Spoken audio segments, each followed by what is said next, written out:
merci beaucoup. Ça joue? Oui. Merci beaucoup pour l'invitation, Laurent. Merci beaucoup à vous pour venir et pas être dans au bord du lac ou quelque part d'autre. Je remercie aussi mes collègues que je vais introduire à la fin de ma présentation qui va durer environ 2 heures. Non, 45 minutes environ. Et donc, je m'excuse déjà pour mon accent et toutes les fautes grammaire, vocabulaire que je vais faire pendant cette présentation. Veuillez volontiers crier s'il y a quelque chose que vous ne pouvez pas comprendre. Et je vous invite aussi à prendre contact ici après dans l'apéro ou bien sûr sur les différentes possibilités de contact en ligne ou aussi avec le hashtag officiel de la présentation. Donc, peut-être avant que je commence, une petite sondage, le SEA, Search Engine Advertising, ou publicité sur les moteurs de recherche, parmi vous, pour qui c'est vraiment un sujet où vous avez déjà travaillé avec ou des expériences pratiques?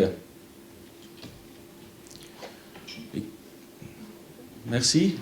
Et pour qui c'est, quand même, un sujet qui est connu, mais vous n'avez pas vraiment des expériences pratiques, quotidiennes ou des trucs. Et qui a jamais entendu de parler de ces termes? D'accord. Donc, pour démarrer, j'aimerais bien commencer avec un petit overview, ce que j'ai planifié pour aujourd'hui. Et, pardon, est-ce que ça joue? Vous m'entendez? D'accord. Ah oui. Non, mais je peux utiliser le micro. Allô? Ah oui, ça joue. Pardon. En tout cas, moi, je vais faire un peu le guignol là parce que j'ai 2 trucs à pousser avec chaque slide. Donc, d'abord, je vais quand même donner une petite intro. La première partie, je vais vous montrer quelques slides comme introduction. Qu'est-ce que c'est le SEA genre classique, la page des résultats, etc. J'aimerais bien aussi donner vous un petit overview où est le SEA lié parmi les autres canaux de marketing en ligne. Et une petite 2-3 slides sur les potentiels de marketing sur Google, parce que ça va bien au-dessus du moteur de recherche. Et la deuxième partie, je vais plonger dans des cas pratiques où, je pense, où l'idée c'est qu'il y a des cas là-dedans qui, vous inspirent avec votre compte ou campagne de SEA, de vraiment y aller et essayer, analyser, optimiser les campagnes. Je pense que la plupart des cas est vraiment pertinente, peu importe la largeur du budget, la complexité des comptes, etc. Malgré, il y a des cas un peu plus sophistiqués.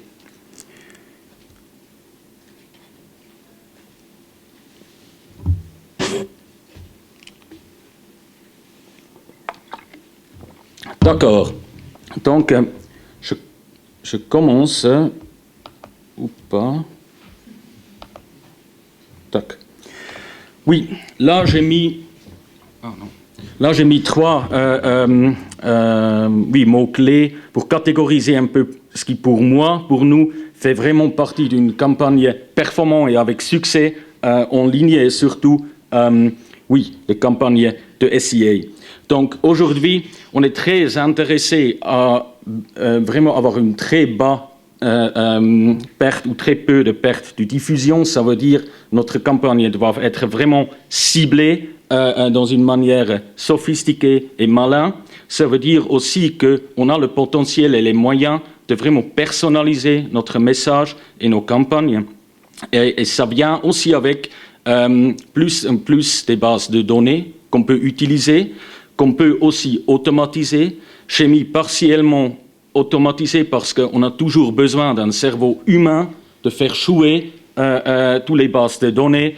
On parle beaucoup dans notre branche du mot de big data, etc. Ce sont des chiffres, des fichiers genre morts, sans quelqu'un créatif qui peuvent trouver un moyen vraiment malin de travailler avec et de faire utiliser tous ces données, tous ces data. Ça veut dire, oui, on a toujours, comme dans toute l'histoire, dans la publicité ou le marketing, le besoin de la créativité.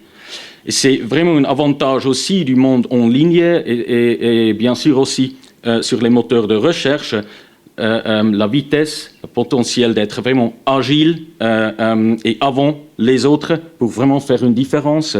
Et ce qui est vraiment aussi complexe, mais à la même temps vraiment important, que c'est tous les messages, toutes les campagnes sur les différents réseaux, sur les différents canaux sont vraiment intégrés et interagis avec les autres. Donc ça, comme intro générale, comme j'ai dit, je vais brièvement parler sur le SEA tel qu'on connaît. Donc, nous tous... Ah, pardon, c'est là. Nous tous connaissons cette page, la page du résultat de Google. On la voit une dizaine, vingtaine, même plus des fois sur un ordi ou un desktop classique ou plus en plus sur un appareil mobile. Seulement pour parler des différents termes. Là, dans le cadre rouge, on voit une annonce. C'est ça. Si on voit une annonce ou une annonce est diffusée, on parle d'une impression, une impression. Là, bien sûr, ce qu'on veut, c'est un clic sur l'annonce et c'est seulement le clic qui coûte. Et avec chaque recherche que vous faites sur le moteur, il y a une enchère qui va se passer de nouveau et qui va regarder aussi tous les comptes au niveau mondial ont quels mots-clés et sont ciblés sur quel marché où vous faites votre recherche pour vraiment grouper tous les résultats payants qui sont dans les deux cadres rouges ici, les trois places premium au-dessus du référencement ou des index naturels ou à la côté droite. Ça veut dire que toutes ces entreprises-là ont mis le mot-clé. Là, on a l'exemple d'une Safari, une recherche d'une Safari. Ces mots-clés là-dedans, ils ont donné une enchère, donc un prix, ils veulent payer, et ils ont aussi un influx du pertinence de leur annonce qui vraiment fait cette indexation ou la liste comme il est là sur le screenshot.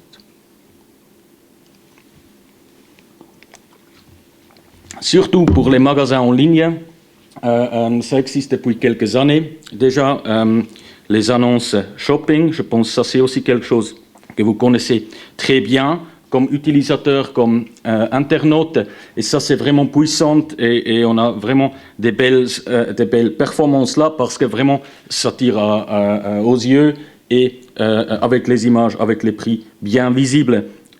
Et j'aimerais bien prendre un peu de temps pour vous montrer qu'est-ce que ça veut dire de gérer un compte AdWords, comment ça fonctionne au niveau quotidien ou hebdomadaire, mensuel. C'est vraiment un circuit. Et c'est vraiment aussi une grande différence aux des autres possibilités d'acheter du média. C'est vraiment quelque chose qui est jamais fini parce que on va avoir toujours des nouveaux mots-clés qu'il faut intégrer et on a vraiment le savoir qu'est-ce qui se passe après le clic sur le site web.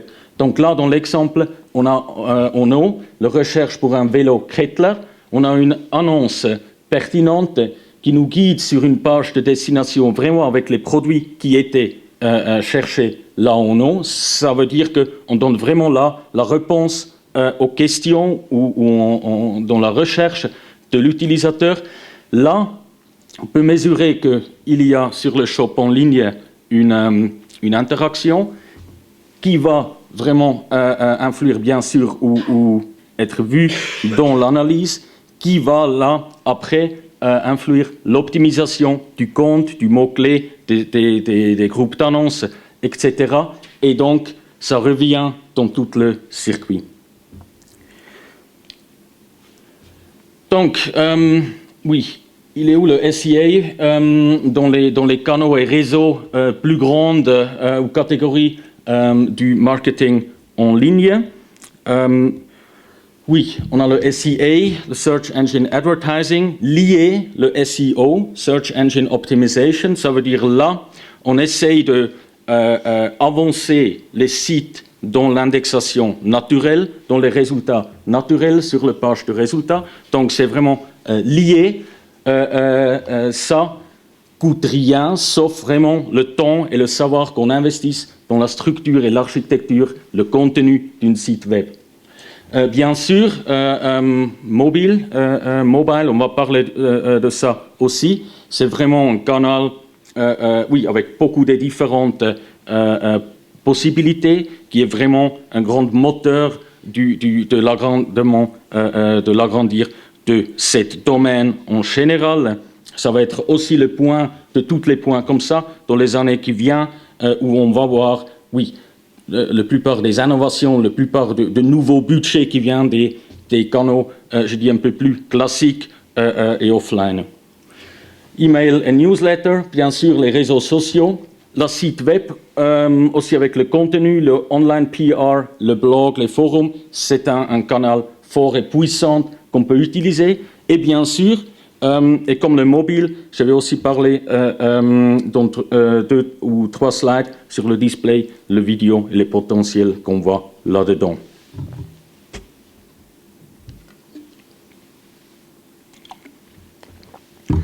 Donc, on est aussi là dans un circuit. Là, on a une entreprise qui vend un service ou un produit, un shop en ligne ou n'importe quoi, qui a des mesures marketing push, c'est la plupart. Si on va en arrière, ou pas, la plupart là, ce sont vraiment des canaux de push. On a un message et on veut les diffuser, on a un nouveau produit ou un nouveau marque ou on a un nouveau shop. Et là-dedans, c'est pas seulement, là j'ai mis un exemple d'une bannière sur YouTube, mais quand même c'est aussi le télé, les affichages, les annonces dans des magazines ou les journaux. Et sur le moteur de recherche, on est dans un contexte et une situation de pull. C'est vraiment une très belle situation en fait, parce qu'on a des internautes, des utilisateurs, des clients potentiels qui cherchent pour notre produit, pour notre service. Et là, c'est vraiment important que tous qu'on investit dans la côté push, on est sûr qu'on est aussi là s'il y a vraiment la volonté d'un client potentiel qui recherche pour son propre produit ou service. Donc, c'est aussi ça, ensemble bien sûr avec les résultats naturels, mais ça, je ne vais pas plonger dedans en détail aujourd'hui, qui est la grande distinction du moteur de recherche comme canal marketing vers les autres canaux. Donc, bref, quel genre de potentiel on a sur Google? Bien sûr, Google a la plupart du marché, 95%. Il y a des autres moteurs qui ont partie du marché assez bas. Donc, vraiment, on parle de publicité sur les moteurs de recherche. On achète des liens sponsorisés. Ça veut dire que c'est vraiment tout à gauche qu'on a parlé. Et les exemples que j'ai montés, c'est vraiment seulement la page des résultats. Avec Google, on a aussi le potentiel de 2 canaux push. C'est une fois le Google Display Network, le réseau display, et aussi, bien sûr, la grande plateforme vidéo YouTube qui appartient à Google. Un petit exemple à droite d'une bannière dans le Google Display Network, ça veut dire on est là dans une page de météo, on peut cibler ces annonces-là avec des mots-clés qui sont dans le contenu du page. On peut aussi cibler selon les catégories et les intérêts des utilisateurs, on les connaît depuis les cookies. Aussi depuis les cookies, on connaît ou on sait s'il y a une personne qui était déjà sur notre site web, qui a fait des interactions ou pas, et selon ces interactions, on peut diffuser un certain message pour guider cet utilisateur retourne sur notre site web. Petit exemple d'une annonce TrueView sur YouTube. Ce sont les vidéos qui viennent avant les vidéos que vous aimeriez voir.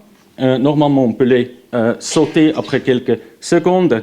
Et ça, c'est vraiment, je dis, un canal de push très fort qui va aussi agrandir aussi vers ou comparé aux télé, parce qu'il y a plus en plus des gens qui n'ont pas de télé, qui ne regardent pas le télé en direct. Donc ça, c'est aussi quelque chose de très intéressant. Et je vais avoir aussi un cas ou un exemple plus tard.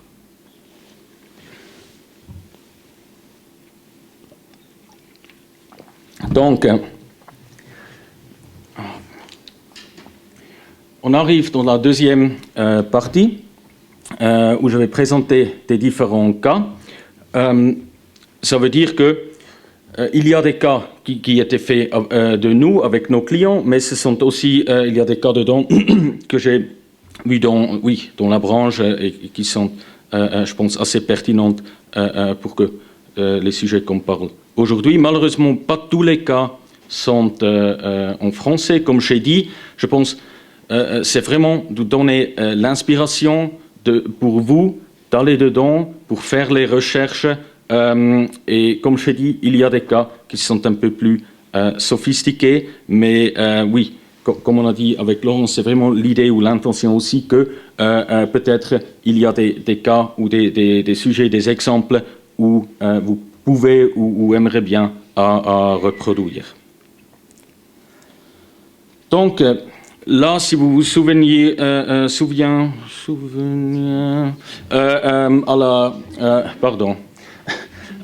au slide initial, j'ai groupé les cas dans les trois catégories, je dirais, mais bien entendu, c'est vraiment l'idée que tous ces trois catégories ou genres, oui, des trois mots-clés jouent ensemble pour avoir une campagne qui performe bien et qui donne du succès, une belle performance.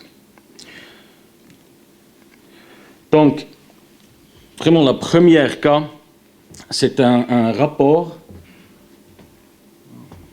OK, vous ne voyez pas les chiffres là? Oui. Oui. Non, c'est l'idée que vous ne les voyez pas. Donc, ouais. Pardon. Oui, ça c'est vraiment un rapport hyper important qui est accessible dans tous les comptes. Je vais faire comme ça. Ça ne marche pas. Oui. Donc, non, je pense que ce n'est pas vraiment critique pour, ou vraiment... oui. D'accord, donc ça c'est vraiment une mine d'or, ce rapport de recherche, de termes de recherche. Et si vous n'utilisez pas ça pour optimiser un compte, vous perdez des inputs vraiment importants et intéressants. Là, on a un tableau qui nous montre les termes vraiment utilisés par les internautes qui ont cherché et cliqué sur une annonce de vous. Ça veut dire, si c'est un shop en ligne, vous êtes intéressé à vraiment connaître même plus votre client, les internautes qui cherchent pour vos produits, et vous êtes aussi intéressé aux autres termes liés à votre produit. Donc ça peut vous aider à agrandir votre portfolio des produits ou même arriver à ouvrir un nouveau gamme ou sortiment à côté de ce que vous vendez déjà. Et je me souviens que j'ai travaillé pour longtemps pour un client assez grand, un client suisse qui a vendu des livres photos. Et là, on a eu 2-3 fois les cas où on a vu là-dedans, dans ce rapport, les mots-clés de cette marque en combination avec des produits, agenda, photo ou calendrier photo avec la marque, mais ils n'ont pas eu ces produits. Et là, c'était facile pour moi à dire, écoutez, il y a des internautes, il y a des clients potentiels qui recherchent votre marque avec un produit que vous n'avez pas. Et pour cette client, c'était très facile à ajouter ce produit dans son portfolio parce qu'il a déjà su qu'il y a une vraie demande, il y a déjà l'attente de clientèle que cette client a en fait ce produit-là. Donc c'est vraiment un rapport ou des informations vraiment intéressantes et importantes.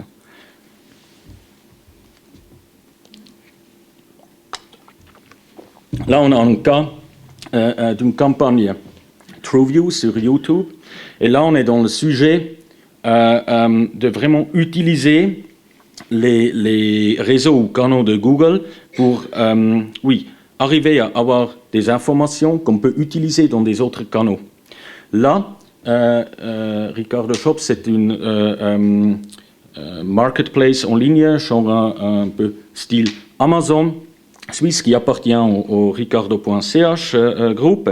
Donc c'était une marque assez nouveau. Donc ils ont investi à faire des spots télé, mais pour diffuser ou décider où et quand on va diffuser quel spot, avec des personnes, des petites histoires différentes, ils ont utilisé le réseau YouTube pour vraiment analyser donc quelle cible on a avec quel spot, quelle interaction, quelle performance pour vraiment décider quel spot va être placé avant le météo ou au mi-temps d'un match de foot. Et donc c'est vraiment, on peut profiter du savoir en ligne, des interactions en ligne, qui est une plateforme ou un investissement ou un budget média beaucoup plus bas, bien évidemment, que faire diffuser une spot au télé. Petit intro sur un autre sujet, j'ai déjà parlé des appareils mobiles. Donc là, 2010, c'était aussi l'année où moi j'ai acheté mon premier smartphone. Ça veut dire, là en 2010, il y a eu 43% des gens ont utilisé l'Internet ou accédé à l'Internet dehors de leur propre maison ou le lieu de travail. L'année passée, on était déjà chez 66%. Je pense ici dedans, on est bien déjà chez 90 ou 100%. Ça veut dire que bien que l'utilisation des desktops ou des laptops reste le même, on ajoute plus du temps et on est en fait en ligne toute la journée. Et ça, c'est aussi intéressant au niveau, là on est dans la catégorie toujours le sujet du ciblage, qu'on sait qu'on peut utiliser cette savoir avec quel appareil et où et dans quel contexte est-ce qu'il y a une cible ou des clients potentiels intéressants qu'on peut vraiment diffuser une message. Donc c'est vraiment à qui on veut parler, avec quoi, c'est quoi notre message, quand et où sont les gens, avec quel appareil. J'ai deux petits exemples de ça. Un de CFF qui a cet abonnement général après 19 heures. Ça veut dire que là, on sait que les gens qui sont dans le train, qui ont le contexte, qui sont vraiment sur les appareils mobiles, on peut faire passer dans le display, le réseau display, même sur le moteur de recherche, une annonce pertinente qui va être intéressante pour les utilisateurs à ce moment-là. Dans le système ou dans le console de AdWords, on peut aussi vraiment tirer des annonces pour dire mobile preferred, pour vraiment être sûr que les annonces sont diffusées pour la plupart sur des appareils mobiles. Cas similaire du Cablecom, là c'est un cas de remarketing en fait. On sait les gens étaient sur la page de Cablecom et ils sont maintenant en étrangère et ils recherchent dans une autre ville pour un hôtel, pour des restos, pour des trucs à faire à loisirs, pour sightseeing. Donc on sait fort probablement ils sont intéressés pour un abonnement roaming. Je ne sais pas, moi j'ai eu des factures d'horreur après les vacances. Donc oui, si là je vais dans le contexte où je suis surfé, ça peut être vraiment important. Et on sait déjà que cette cible était sur la page de cette entreprise. Donc il y a déjà un lien ou un intérêt qui est là.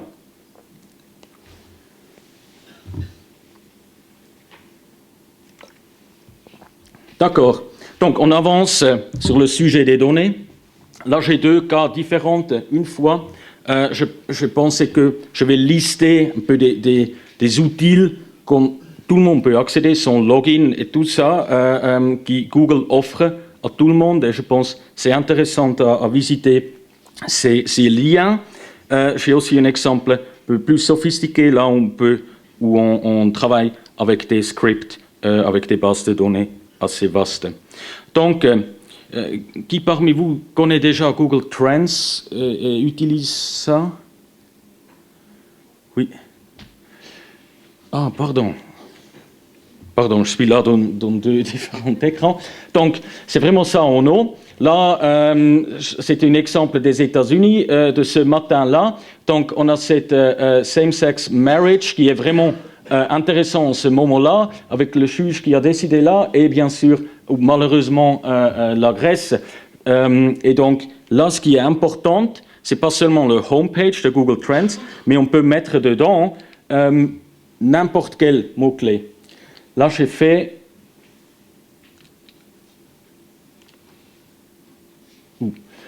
pour Montreux.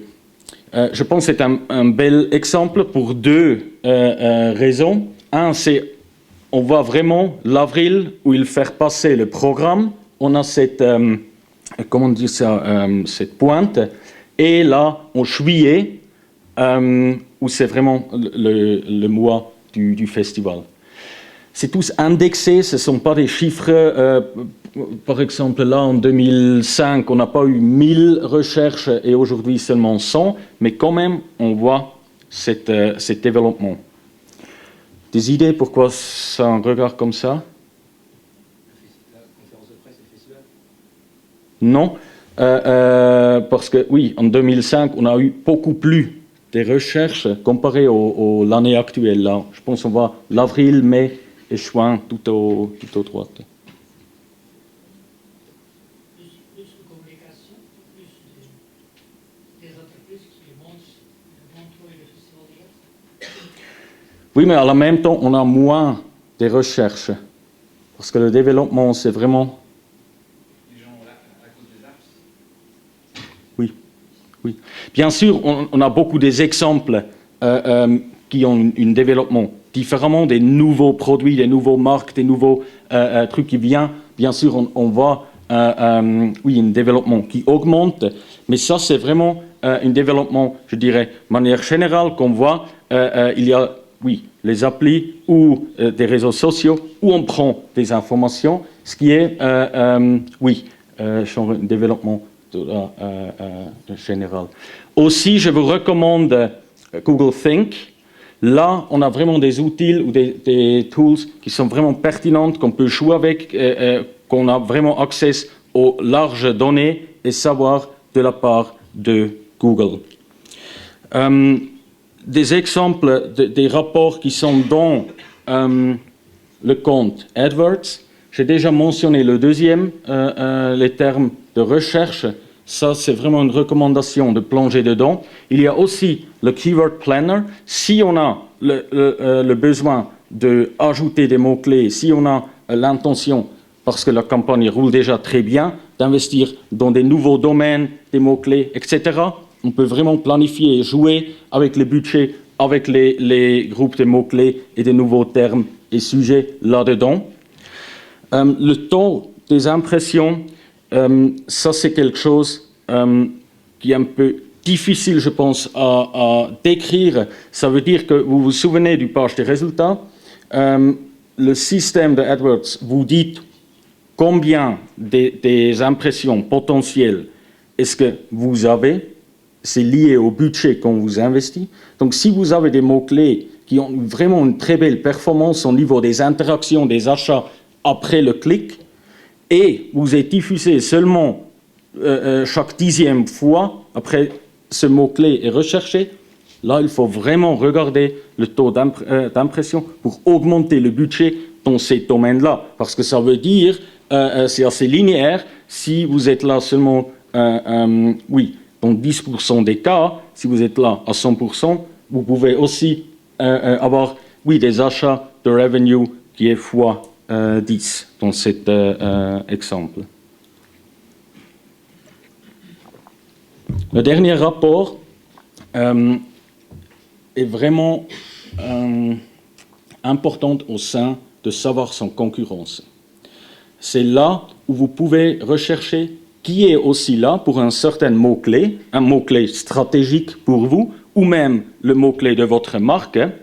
Et c'est intéressant à vraiment savoir qui est aussi là, présente avec une autre annonce payante sur la page des résultats. Et selon mon expérience, si je parle avec des clients et je les demande qui sont vraiment votre concurrents, normalement, j'entends des différentes oui, marques ou entreprises que je vois dans ce rapport des enchères. C'est souvent des concurrents plus jeunes qui investissent ou plus nouveaux, qui ne sont pas les mêmes concurrences qu'une certaine entreprise a eu depuis une dizaine, vingtaine, même une centaine d'années, mais ce sont des nouveaux players qui sont là, qui investissent dans le moteur de recherche, qui sont présents là, et c'est toujours intéressant aussi de la part de l'agence de donner cette vue et pour mettre un nouveau concurrent sur l'agenda et sur les yeux de nos clients ou des entreprises qui sont, oui, qui regardent ces enchères. D'accord. On est toujours dans le monde des données ou dans la catégorie des données. Là, j'ai mis un exemple d'un script. Ça veut dire qu'on a la possibilité dans le console ou le système de AdWords de faire un lien avec des bases de données, des flux qu'on a ou qui sont en ligne, des APIs qui sont gérés par des autres organisations ou plateformes. Ce qu'on fait, c'est à la base d'écrire un template d'un texte et on laisse une garde-place pour prendre des informations au real-time des flux.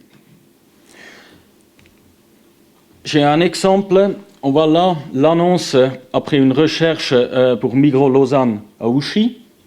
Et ce qui a été fait ici, c'est vraiment le texte aujourd'hui de, et c'est vraiment déjà dans le texte, dans le template, et on a pris vraiment l'information real-time de maintenant, d'aujourd'hui, du tableau pour vraiment dire ou répondre à cette question ou recherche du client là sur le moteur. Normalement, bien sûr, les types de recherches informationnelles comme ça sont faits aujourd'hui par des appareils mobiles. Et là, on est vraiment là où on peut répondre aux questions de l'utilisateur dans l'annonce texte.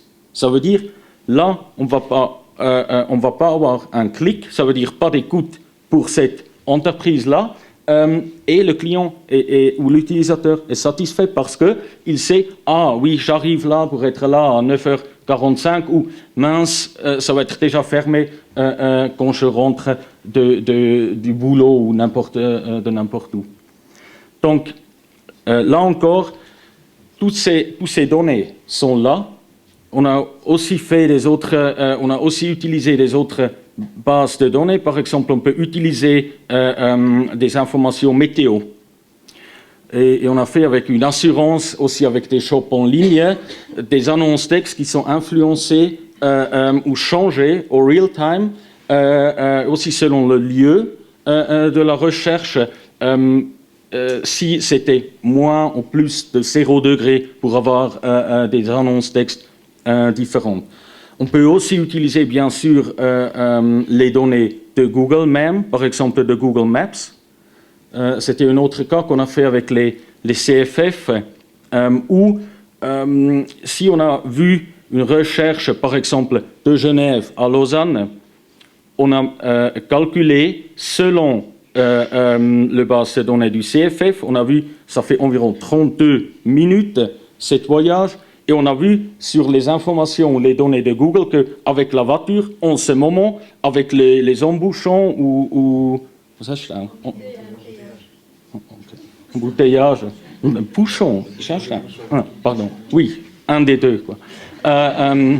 Pardon, ça va durer, je ne sais pas, 50 minutes. Donc déjà là, dans le texte annonce, c'est plus vite avec le train, ça vous prend 32 minutes et le prochain train va se démarrer à telle ou telle heure.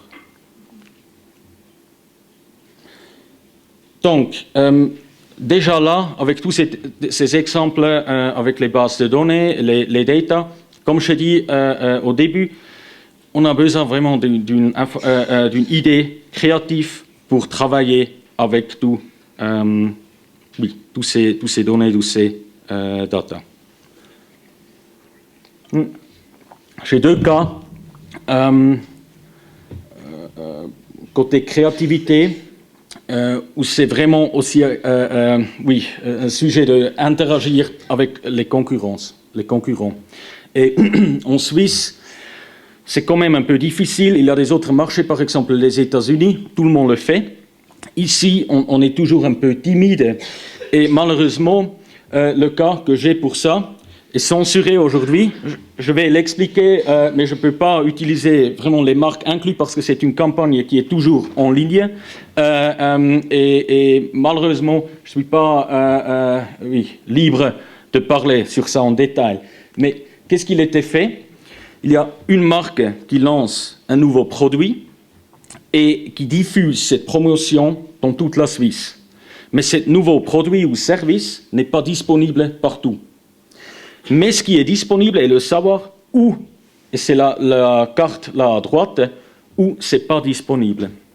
Donc la marque P est seulement visible avec les annonces dans les endroits, les villes, les villages, là dans l'exemple autour de Zurich, où ce nouveau service n'est pas disponible, et joue avec cette information dans les annonces texte. Et ça, c'est vraiment, malheureusement, oui, je peux pas montrer vraiment les textes d'annonces, mais quand même, pour moi, dans ce cas, on a tous les trois catégories vraiment dedans. On a un ciblage hyper sophistiqué, vraiment au niveau des villages, des petites villes. On utilise des bases de données, le savoir où c'est, et on est créatif pour la première partie, oui, pour avoir cette idée et de jouer ou se jouer un peu de la concurrence. C'est pas méchant et oui, peut-être oui. Plus tard, ou si on fait une case study sur ça, je vais le diffuser sur le hashtag du Swiss Marketing Club. Dernier cas pour la créativité, un cas assez récent. Je pense, vous savez tout le monde qu'il y a eu Orange qui a fait une rebranding qui a le nom de Salt maintenant. J'ai lu dans des médias que l'investissement entier pour cette rebranding, c'était environ 40 000 francs suisses. Millions, oui, pardon, oui. Donc, oui, un investissement vaste avec tous les nouveaux magasins, les spots télé, etc. Malheureusement, on pense de l'intégration de tous les réseaux et canaux. Ils ont oublié d'être là après la recherche pour Salt. À cette lundi, où je ne me souviens plus à quel jour c'était, mais Swisscom était là avec une annonce. Ça veut dire là, c'était vraiment raté de faire la récolte. Si vous vous souvenez, le push et pull. Donc le push, c'était vraiment un investissement vaste, mais on n'a pas fait la récolte avec tous les champs qui ont tapé Salt ce jour-là. Et en plus, parce que c'était si malin ou astucieux d'être là de la part de Swisscom, ils ont, en tout cas dans la Suisse alémanique, il y a eu un article dans 20 minutes, donc on a une notoriété vaste et gratuite, et aussi les coûts de clic là pour cette annonce Swisscom, c'était quoi, 30, 40 francs, donc vraiment rien pour la notoriété pour son marque, et aussi un peu pour donner un coup à ces nouveaux concurrents ou concurrents avec un nouveau nom.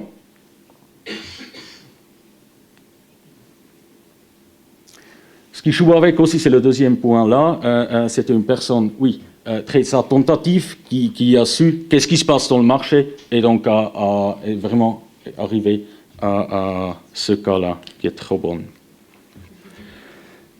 D'accord. Donc, on arrive à une bref conclusion.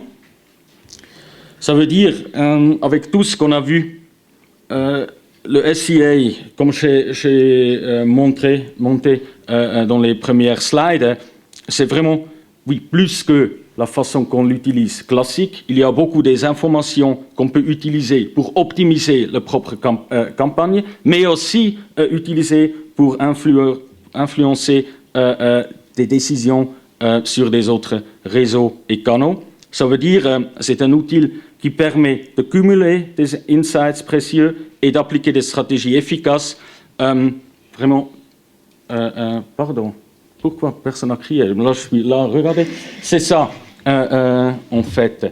Et ça veut dire aussi que, vraiment avec cette combinaison du ciblage intelligent, d'utilisation dans une manière aussi intelligente et créative des données ou des data, et aussi avoir la bonne idée qu'on peut faire la différence et qu'on peut faire ou surcouper la compétition ou les concurrents. Et ça en entier, depuis mon regard, donne vraiment des campagnes performantes et avec succès. D'accord. Oui. Donc, je vous remercie. J'espère que c'était intéressant et inspiré. Comme je dis, voyez vraiment interagir. S'il y a des questions, je pense qu'on va avoir des questions juste maintenant. Surtout moi et aussi mes collègues sont là pour l'apéro plus tard. Si vous êtes intéressé aussi autour du SCA, veuillez aussi abonner notre newsletter. Merci beaucoup. Je pense qu'on peut remercier l'intervention d'Agnès.